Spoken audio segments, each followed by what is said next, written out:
नमस्कार दोस्तों, आप सभी का श्री कृष्णा क्लासेस के यूट्यूब चैनल पे हार्दिक स्वागत है। आज हम आप लोग के बीच में फिर से साइंस के कुछ महत्वपूर्ण क्वेश्चन को लेकर उपस्थित हुआ हूं, जो कि आने वाली परीक्षाओं के लिए बहुत ही महत्वपूर्ण होगा। जैसे कि ग्रुप डी का एग्ज़ाम है आगे, और एसएससी में और अन्य वनडे एग्ज़ामों में ये क्वेश्चन पूछा जा सकता है, जो कि बहुत ही महत्वपूर्ण हैं। तो पूरा वीडियो ध्यान से देखिएगा। अगर वीडियो पसंद आए तो लाइक और शेयर करिएगा। तो चलिए शुरू करते हैं एक मोटिवेशन कोट के साथ। कहते हैं, परिंदों को मिलती है मंजिल, ये उनके फैले हुए पर बोलते हैं। अक्सर वही लोग खामोश रहते हैं जो खुद नहीं उनके हुनर बोलते हैं। तो चलिए दोस्तों शुरू करते हैं। डायनेमो की खोज किसने की? पहला क्वेश्चन है आपका, डायनेमो की खोज किसने की? तो पहला ऑप्शन है वाटरमैन, दूसरा है अल्फ्रेड नोबल, तीसरा है माइकल फैराडे, चौथा है सोल्ड। तो सोल्स, चौथा ऑप्शन है सोल्स। वाटरमैन ने किसका खोज किया था? फाउंटेन पेन का। फाउंटेन पेन का आविष्कार किसने किया था? तो वाटरमैन ने। अल्फ्रेड नोबल ने डायनामाइट की खोज की थी। डायनामाइट की खोज किसने किया? अल्फ्रेड नोबल ने। माइकल फैराडे ने डायनेमो की खोज किया था, माइकल फैराडे ने। ठीक है। अल्फ्रेड नोबल का उन्हें इन्हीं के नाम पर नोबेल पुरस्कार दिया जाता है, जो कि 6 क्षेत्रों में दिया जाता है। इनका नाम याद रखिएगा। अल्फ्रेड नोबल के नाम पर नोबेल पुरस्कार जो दिया जाता है, इन्हीं के नाम पर दिया जाता है, जिन्होंने डायनामाइट की खोज किया था। माइकल फैराडे ने डायनेमो की खोज की। डायनेमो जिसके द्वारा विद्युत का उत्पादन होता है, जो कि जनित्र के नाम से जाना जाता है। ठीक है। सोल्स ने जो है टाइपराइटर की खोज किया है। टाइपराइटर की खोज किसने किया?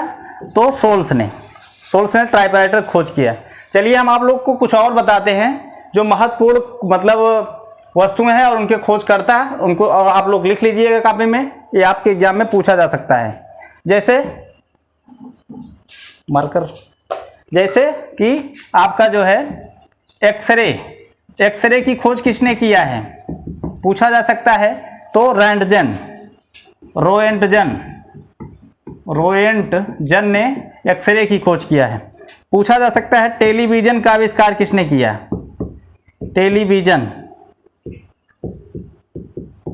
तो बेयर्ड ने टेलीविजन का आविष्कार किया।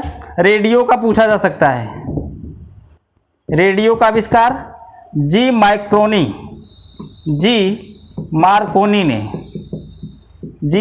ने जो है रेडियो का आविष्कार किया।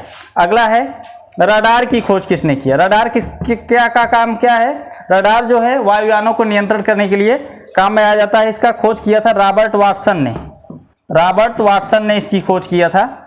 और जो है टेलीफोन का आविष्कार किसने किया? ग्राहम बेल ने। टेलीफोन का आविष्कार ग्राहम बेल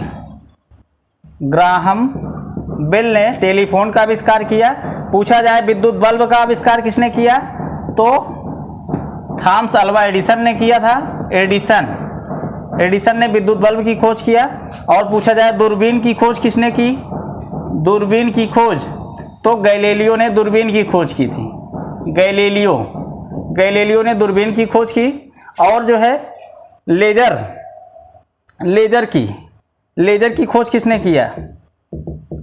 लेजर की खोज थियोडर मैमन ने लेजर की खोज किया था। ठीक है। थियोडर मैमन ने लेजर की खोज किया था। तो आपका कितना हो गया?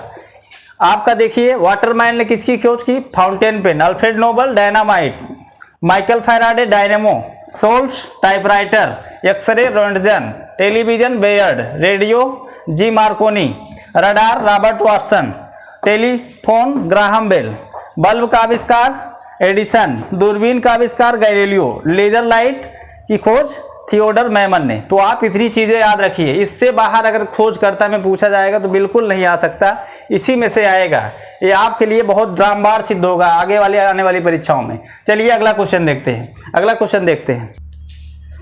चलिए दोस्तों अगला क्वेश्चन देखते हैं। अगला क्या है? वॉशिंग मशीन का कार्य सिद्धांत है अपकेंद्रण, अपोहन, परासरण, विसरण। तो आप लोग जानते हैं अपकेंद्र बल किसे कहते हैं? यदि कोई गतिमान वस्तु है गतिमान वस्तु का जो है केंद्र से बाहर की तरफ बल लगाने की क्रिया को क्या बोलते हैं? अपकेंद्र बल बोलते हैं, तथा इस गुण को अपकेंद्रण बोलते हैं। तो वॉशिंग मशीन का काम क्या है? वो घूर्णन करती है और गति करती है, और उसके केंद्र के बाहर की तरफ कपड़े कैसे धुले जाते हैं? जब उसको मतलब बार बार वो घूमती है और उसी के कारण जो है कपड़े की सफाई होती है। तो वॉशिंग मशीन आपका जो है अपकेंद्र बल पर कार्य करता है। अपकेंद्र बल का और उदाहरण है क्या? दूध से मक्खन निकालने की क्रिया, दूध से मक्खन निकालने की मशीन जो होती है वो भी अपकेंद्र बल पर कार्य करती है। निकालने की मशीन पूछा जा सकता है क्वेश्चन, अगर पूछेगा तो पूछेगा कि दूध से मक्खन निकालने की मशीन किस बल के कारण जो है मक्खन को निकालती है? तो अपकेंद्र बल या अपकेंद्रण के कारण। अपोहन किसे कहते हैं? अपोहन जो है कोलाइडी विलयन जैसे आपका ब्लड हो गया, कोलाइडी विलयन में उपस्थित अशुद्धियों को पृथक करने की क्रिया को अपोहन बोलते हैं। क्या बोलते हैं? कोलाइडी विलयन में उपस्थित आप लोग कॉपी कलम लेकर बैठिए और सारी बातें नोट करिए। जो चीज़ अगर आपको आ रहा है तो ठीक है, रिवाइज करिए, और अगर जो चीज़ नहीं आ रहा तो उसको नोट करिए। उपस्थित अशुद्धियों को पृथक करने की क्रिया को क्या बोलते हैं? पृथक करने की क्रिया को अपोहन बोलते हैं। जैसे अपोहन की इंग्लिश होती है डायलिसिस। यदि कोई डायलिसिस जब व्यक्ति का गुर्दा खराब होता है या मधुमेह से ग्रसित होता है तो डायलिसिस पे होता है, यानी उसके यदि आदमी का जो है वो मधुमेह से ग्रसित है तो उसके ब्लड को फिल्टर किया जाता है, जिस क्रिया को कहते हैं अपोहन। यदि कोई व्यक्ति जिसका गुर्दा खराब है उसके जो है मूत्र को जो है फिल्टर किया जाता है, उस क्रिया को भी क्या बोलते हैं? अपोहन या डायलिसिस बोलते हैं। ठीक है, आई बात समझ में? चलिए आगे देखते हैं परासरण। परासरण किसे कहते हैं? जो है किसी विलयन का जो है कम सांद्रता से अधिक सांद्रता की ओर गमन करना, लेकिन बीच में आपके एक और रहेगा, अर्धपारगम्य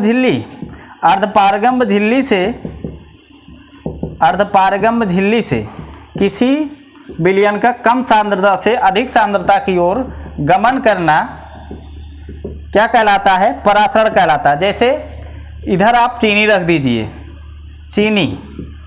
इधर जो है आप पानी रख दीजिए, बीच में क्या लगा दीजिए? आप अर्धपारगम्य झिल्ली लगा दीजिए, तो क्या होगा? चीनी इधर नहीं आएगी, पानी इधर गमन करेगा। ठीक है, यही क्रिया क्या कहलाएगी? परासरण कहलाएगी। यही क्रिया परासरण कहलाएगी, क्योंकि पानी की सांद्रता कम है और जो है चीनी की सांद्रता अधिक है, तो कम सांद्रता वाला अणु जो है अधिक सांद्रता वाले अणु की ओर गमन कर रहा है, तो इस क्रिया को क्या कहेंगे? जो है परासरण कहेंगे। चलिए अगला क्या है? विसरण। विसरण क्या होता है?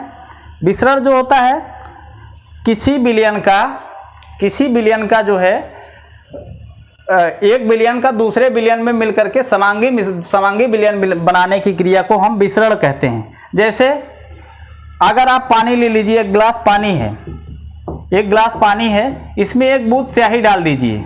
एक बूंद स्याही डालेंगे तो ये पूरी स्याही जो है इस विलयन में फैल जाएगी, इस पानी में फैल जाएगी। इसी क्रिया को कहते हैं विलयन, इसी क्रिया को कहते हैं विसरण।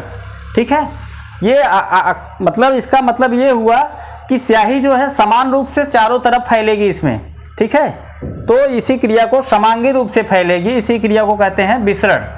तो वॉशिंग मशीन का कार्य सिद्धांत आपको पता ही हो गया। अपकेंद्र बल के कारण दूध से मक्खन निकालने की मशीन भी जो है अपकेंद्र बल के कारण बनाई जाती है। चलिए अगला क्वेश्चन देखते हैं, अगला क्या है। चलिए दोस्तों अगला क्वेश्चन देखते हैं, अगला क्या है। न्यूटन का पहला गति का नियम संकल्पना देता है कार्य का, ऊर्जा का, संवेग का, जड़त्व का। जैसे कि आप लोग जानते हैं न्यूटन का पहला नियम क्या है। पहला नियम क्या है कि यदि कोई वस्तु विरामावस्था में है तो विरामावस्था में रहेगी, यदि गत्यावस्था में तो गत्यावस्था में रहेगी, जब तक कि उस पर कोई बाह्य बल न लगाया जाए। यानी ये जड़त्व का नियम है, जड़त्व का नियम है।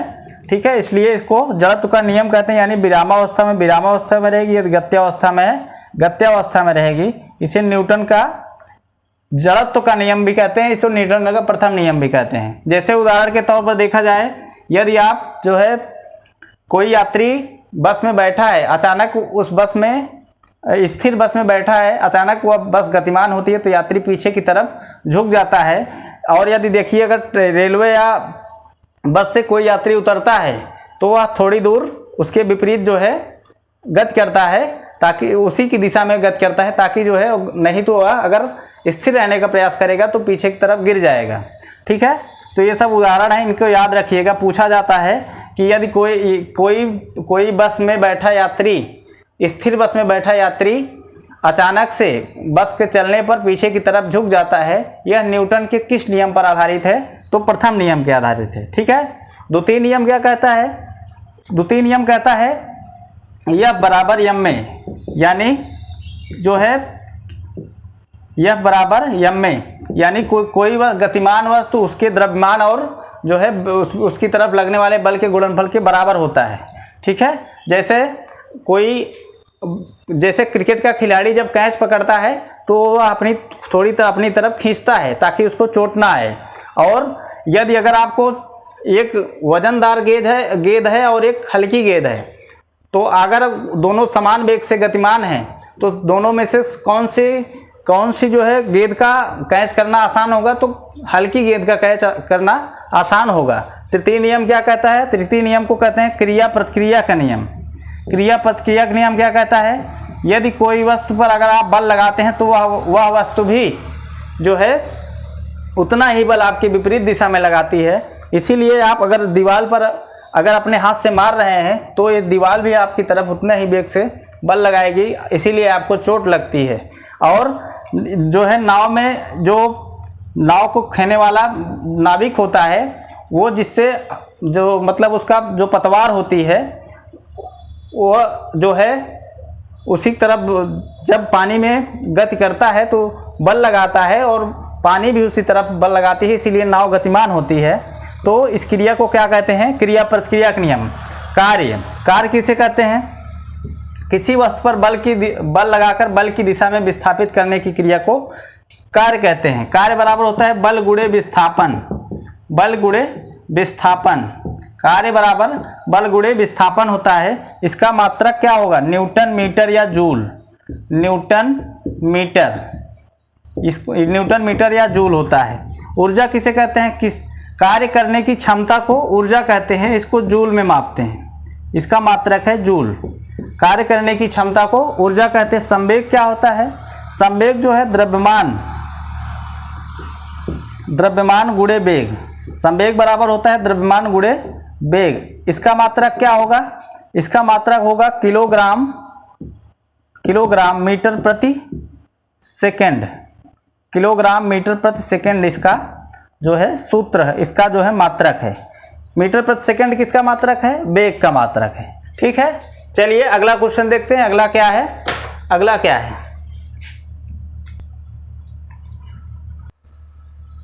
चलिए दोस्तों अगला क्वेश्चन देखते हैं। अगला क्या है? वायु की दिशा किससे मापते हैं? पहला ऑप्शन है विंड वेन, दूसरा है कैरेट मीटर, तीसरा है स्टेथोस्कोप, चौथा है स्पिग्नोमैनोमीटर।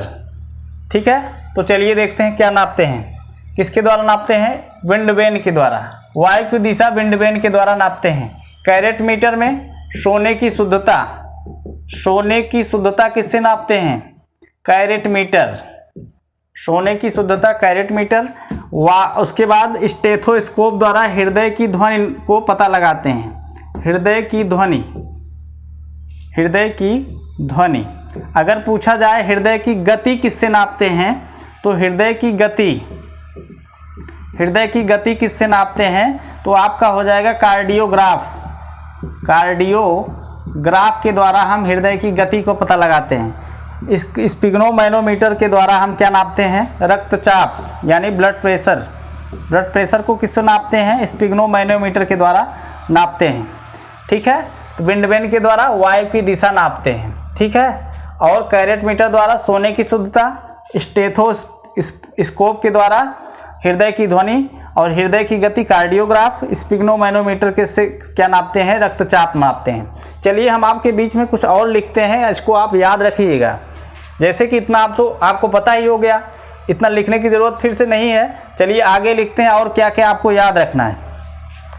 पहला याद रखना है लक्स मीटर।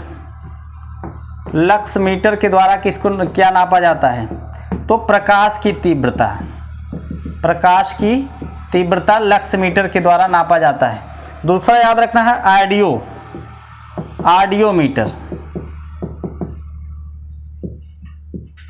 ऑडियोमीटर के द्वारा ध्वनि की तीव्रता, ध्वनि की तीव्रता। तीसरा याद रखना है ओडोमीटर। ओडोमीटर के द्वारा वाहन द्वारा चली गई दूरी। जैसे कि आप लोग मोटरसाइकिलों और की जो मीटर वाला जो जिसके द्वारा हम दूरी का पता लगाते हैं उसी को बोलते हैं ओडोमीटर। वाहन द्वारा चली गई दूरी को हम ओडोमीटर द्वारा नापते हैं। अगला है अल्टीमीटर। अल्टीमीटर के द्वारा ऊंचाई को मापते हैं।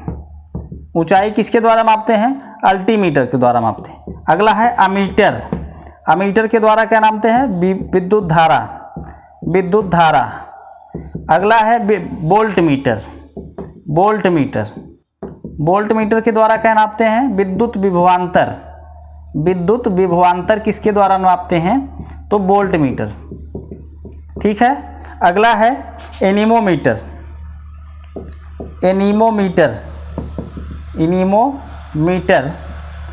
के द्वारा हम वायु की गति का पता लगाते हैं। वायु की गति का पता लगाते हैं एनीमोमीटर के द्वारा। ठीक है। एनीमोमीटर, जैसे कि राइटिंग में आप लोग राइटिंग पर ज़्यादा मत देखिएगा, जो मैं बोल रहा हूँ उसी को सुन कर आप लिखिए। ठीक है। जो चीज़ ना समझ में आए यहाँ पर देख सकते हैं। क्या है? लक्स मीटर है प्रकाश की तीव्रता, ऑडियोमीटर ध्वनि की तीव्रता, ओडोमीटर वाहन द्वारा चली गई दूरी, अल्टीमीटर ऊंचाई, अमीटर विद्युत धारा, वोल्टमीटर विद्युत विभवांतर, एनीमीटर जो है वायु की गति, और विंड वेन क्या है? वायु की दिशा बताता है, और एनीमीटर जो है क्या बताता है? वायु की गति बताता है। अगला है लैक्टोमीटर। लैक्टोमीटर से दूध की शुद्धता मापते हैं। दूध की शुद्धता को मापते हैं, शुद्धता। अगला है हाइग्रोमीटर। हाइग्रोमीटर से क्या मापते हैं? हाइग्रोमीटर से वायु की आर्द्रता मापते हैं। वायु की आर्द्रता को मापते हैं। और जो है सिस्मोग्राफ से क्या मापते हैं? भूकंप की गति। सिस्मोग्राफ से मापते हैं भूकंप की तीव्रता। ठीक है। और थर्मामीटर से क्या नापते हैं? ताप मापते हैं। ठीक है। थर्मामीटर से क्या नापते हैं? ताप का मापन किया जाता है थर्मामीटर से। अगला है फैदोमीटर। यहाँ लिख दे रहे हैं फैदोमीटर से मापते हैं समुद्र की गहराई। समुद्र की